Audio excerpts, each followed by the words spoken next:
Welcome to the show, Dr. Shabir. My pleasure to be on. So we're talking about evolution today, and we've discussed it in the past, but today it's within the context of the series of Crisis of Faith. So just in brief, when we're talking about the theory of evolution, what does it claim?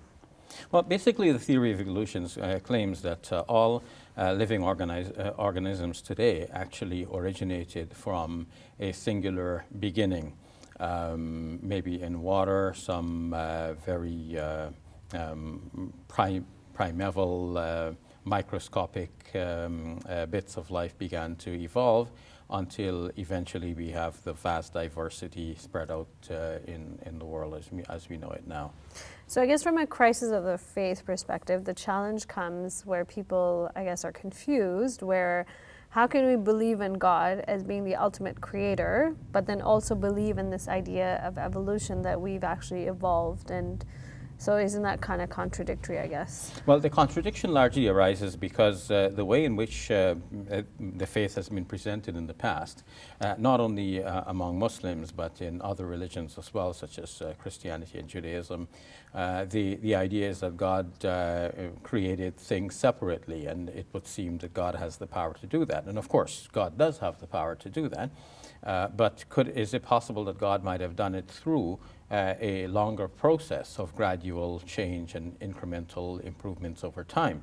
But it was never presented in this latter way. We always thought, okay, so God created, it must have been like, as the Quran says, when God intends a thing, he only says to it be, and it is. Mm-hmm. So to us, like, the snap of a finger, everything happens. Why didn't it just happen instantly? So the theory of evolution seems to go against that and introduces the idea of a gradual process.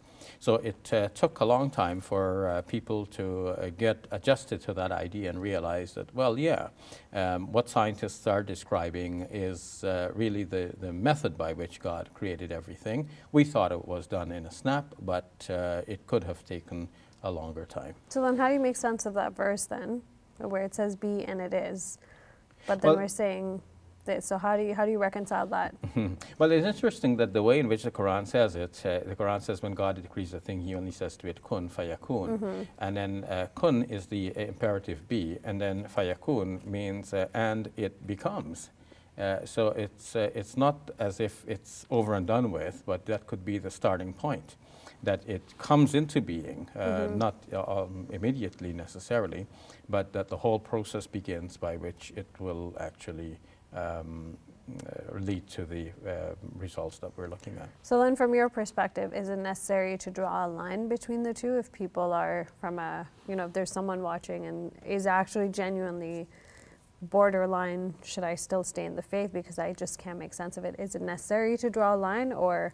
No, there's no real dichotomy. The only dichotomy is between a sort of Darwinian evolution which says that things are happening by blind chance, on the one hand, a kind of undirected evolution, or what they refer to as natural selection, as if nature itself is selecting what it wants to survive.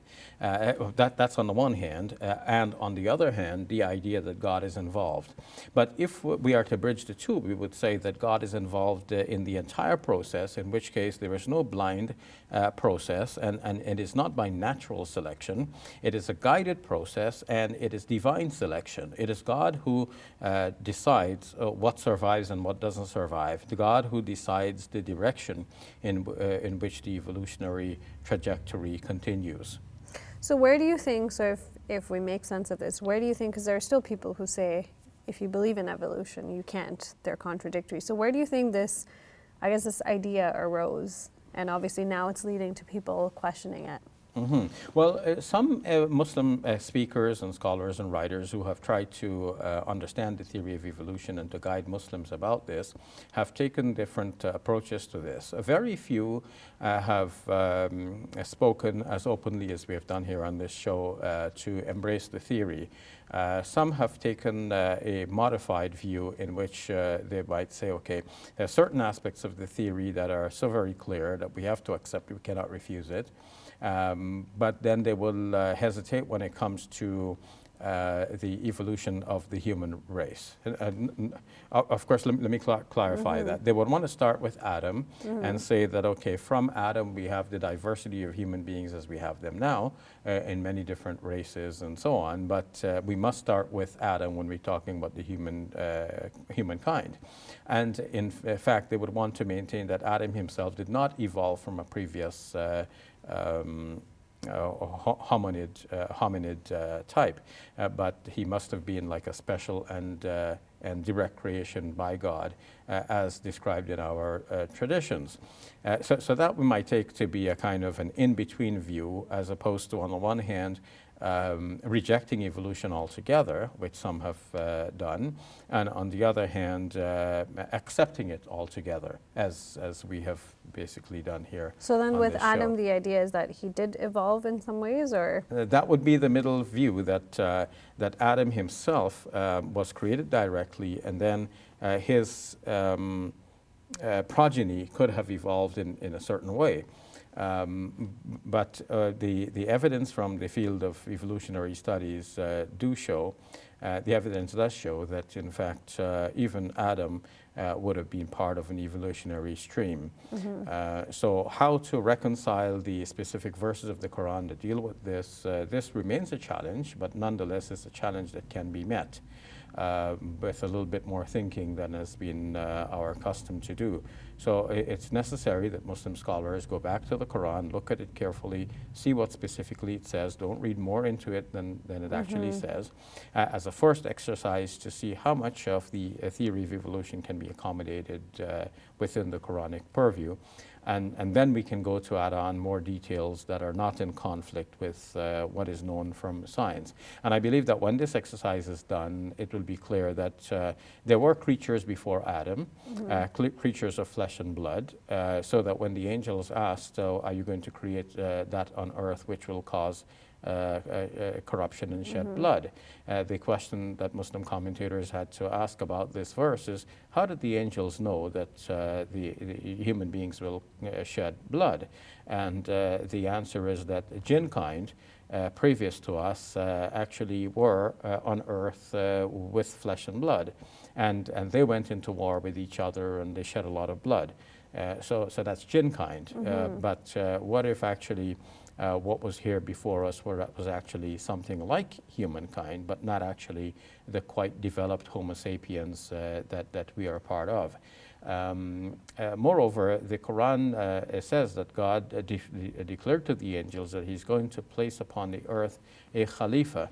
And Khalifa we know to be a vicegerent, and we think of ourselves as representatives of God on this earth, which is one meaning of Khalifa as it emerged in Islamic thinking. But at its very root, Khalifa means to come after. And it would seem to indicate that this title given to human beings is indicative of the idea that there were creatures before us on earth, and then human beings come after them and take over from them. So the natural connection between this and the theory of evolution is that there were Homo erectus before us. Homo sapiens came onto the field, and Homo sapiens were better at survival, they were brighter, more intelligent, and it is from among the Homo sapiens that God made this covenant and said, okay, I'm giving you this guidance, and this is how your progeny is going to live afterwards. So we also have our evolution series, which viewers can go to learn more. But do you have any advice for anyone struggling within this? Any books, any resources that you would recommend? Well, I'd like to acknowledge, just because we're dealing with crisis of faith, I'd like to acknowledge that those who have felt a crisis of faith for this reason, I sympathize with them. And this is happening not only among Muslims, but among Christians and others as well. People are trying to make sense of their scriptures in the light of evolutionary theory theory and the advances in science that actually go to confirm the theory. And for many students in biology at university and elsewhere, this becomes a real challenge. They're sitting there in the classroom, they're hearing the lectures, they're reading the textbooks, they're drawn to understand and appreciate the theory of evolution and accept it internally, but at the same time they have this hindrance, they have this kind of crisis internally, because they will go to the mosque or the church or the synagogue and they will hear a different story, and they don't know how they can reconcile the two, and it's almost like they live in two different worlds. So my advice for students who are going through this is to look at our series on biological evolution and to see the breadth of thinking that we have presented, and hopefully that will help them to realize that there is no real underlying conflict between religion and science in this respect. If you want more of Let the Quran Speak, you can watch previous episodes or new ones by subscribing to our YouTube channel, youtube.com/QuranSpeaks. Stay updated by liking us on Facebook and following us on Twitter @Quran_speaks. And when you're on the go, listen to our podcast at QuranSpeaks.com.